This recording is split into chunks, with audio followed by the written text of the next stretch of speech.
আপনার জীবনের লক্ষ্যে পৌঁছানোর জন্য আপনি কি স্বপ্ন দেখা শুরু করেছেন?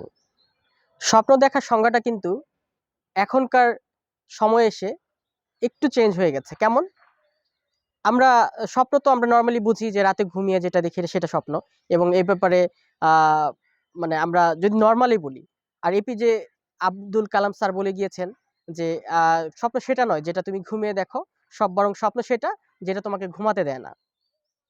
সো আমি স্যারের সাথে কথার সাথে মিল রেখেই বলতে চাই, স্বপ্ন দেখা শুরু করে বলতে আপনি আপনার জীবনের লক্ষ্য পৌঁছানোর জন্য আপনার কাজ স্টার্ট করেছেন কিনা সেটাকেই কিন্তু স্বপ্ন দেখা বলে।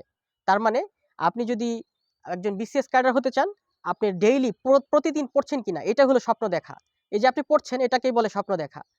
আপনি একজন ব্যবসায়ী হতে চান, আপনি একজন বড় ব্যবসায়ী হতে চান, আপনি প্রতিদিন ব্যবসার জিনিসগুলো শিখছেন কিনা বা অল্প, অল্প করে ব্যবসার জন্য কাজ করে যাচ্ছেন কিনা সেটাকেই কিন্তু বলে স্বপ্ন দেখা। তাই আমি বলব স্বপ্ন দেখাটা হলো আপনি প্রতিদিন আপনার স্বপ্নের জন্য কাজ করাকেই স্বপ্ন দেখা বলতে পারেন।